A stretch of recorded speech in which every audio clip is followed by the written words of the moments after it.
Raachanii kaleessaa waada siniif galeera har'as immoo waada siniif galeedha uummata Oromoo hundaaf waada galeen jira. Ashamaa akkam jirtu hordoftoonni koo nagaa waaqayyo siniif haa baay'atu akkamis saati kana geessanii ana obboleettiin keessan nagaa kooti sinis akka nagaa taatan abdiin qaba.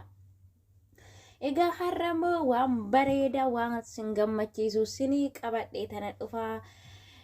jalqabarratti like subscribe gochuu hin dagatinaayi asumaan na jajjabeessaayi warroonni maatinaaf hin taane asumaan illee maatinaaf ta'a warroonni viidiyoo kollee naaf laalaayi sinin jedhaa nuti wal malee maal qabnaa na jajjabeessuun keessan akkuma itti fufetti haa ta'u sinin jedha innaa har'a waa'ee raachurraan xiqqoo siniif qooduu barbaade tanan ture innis immoo maal inni jechuun keessaniin oolu raachuu akkuma kanaan dura beektan namni raachee wallaalee hin jiru jedhee yaada. Egaa guyyoota dhaloota isaa ture kaleessa naannoo TikTok irraan guyyaa dhaloota isaa kabajaa turanii fi innis immoo dhugaa waaqayyoo waan baay'ee garaa nama nyaatu innaa maatiin koo isinii maatii koo isinii simbiratan kabajachuu dhufe jedhee baay'ee miira keessa galee aasaa ture jechaadha.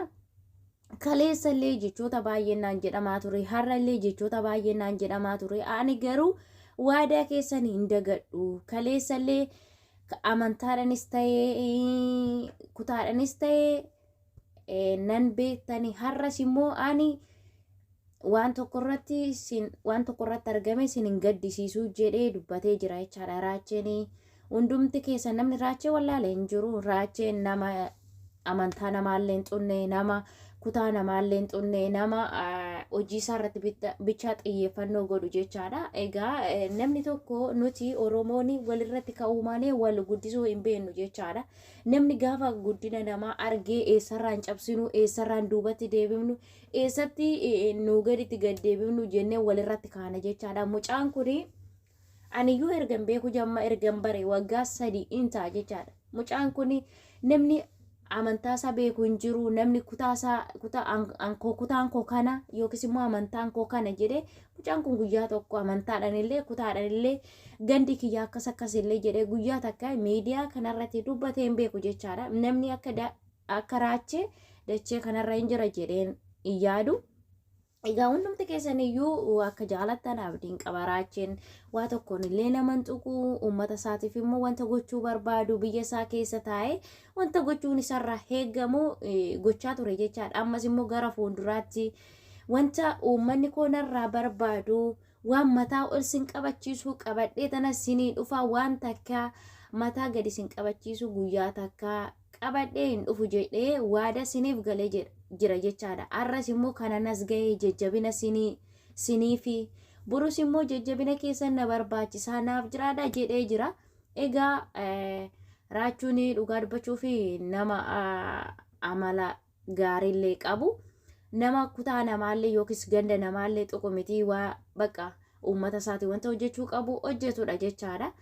Egaa namoonni baay'een gaafa mucaan kun guddinaaf qajeelu kan mataa keessaa si gadi dha'u hin dhabamu jechaadha. Egaa nuti hundumti keenya iyyuu akkasuma jechaadha. Gaafa isa tokko guddina isaa argine maaf nu dura bahaadha natti fakkaate nuti inaaffa qabna si galee inaaffa qabna maaliif nu caalee Oromoo keessatti namni tokko iyyuu yoo guddate siniif iyyuu maqaa keessani jechaadha.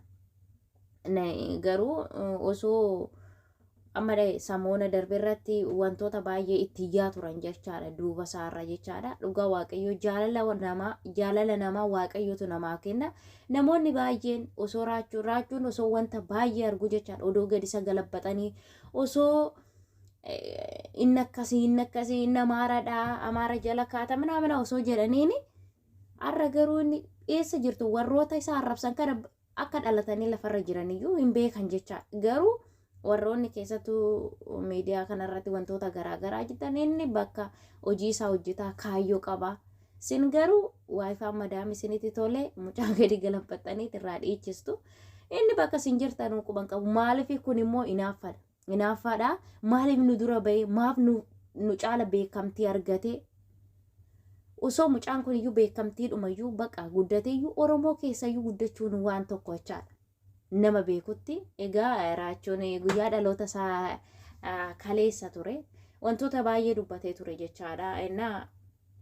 Namallee hin tuqu dhugaa dubbachuuf tapha isaa malee namoota bu'aarsuu malee yookiin abaloo akkasii jedhee dubbatee illee hin beeku miidiyaan kun. Mucaan kun nama rakkina keessatti guddate har'a garuu Waaqayyoof galanni isaan badin nama xiqqashuu sanitti bakka kana ga'eeti. Kun immoo dandeettii Waaqayyooti. Ammallee Waaqayyoo haa ulfaatu. Har'as immoo dandeettii Waaqayyootiin bakka kana ga'e. Kanarrayyuu immoo silaa jajjabeessuu qabdu ture. Namni kun kaleessa eessa ture har'a immoo amma uummata isaatiif sagalee ta'uu qabu ta'eera. Biyya keessatti nama meeqatu amma raachuu kanayyuu gabba'ee dubbachuu hin dandeenye. Biyya keenya hundumti keenyayyuu kan beennu sani jechaadha. Yoo afaan tokko dubbatte wantoota baay'ee dubbatanii egaa viidiyoo kalee galgala baay'ee garaa nama nyaatu laallee walitti deebina. Viidiyoo koo aga dhumaatti laalaayi siniin jedha warroonni jalqabaa kaastanii aga ammaa kanatti na hordofaa turtan guddaa galatoomaa kabajamaa siniin jedha. Viidiyoo raachee laalleeti kan walitti deebinu taana aga dhumaatti warri laaltan galatoomaa kabajamaa siniin jedha. Ulfaadhaa.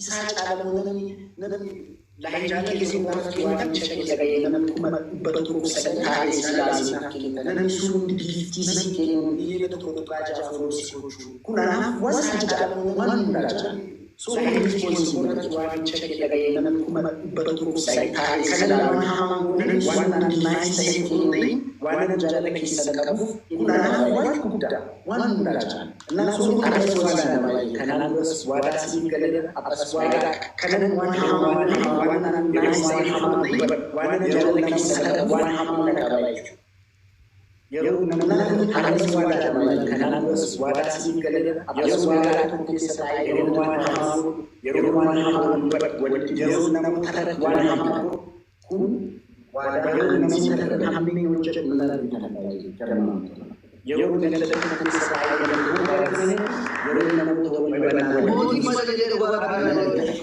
kun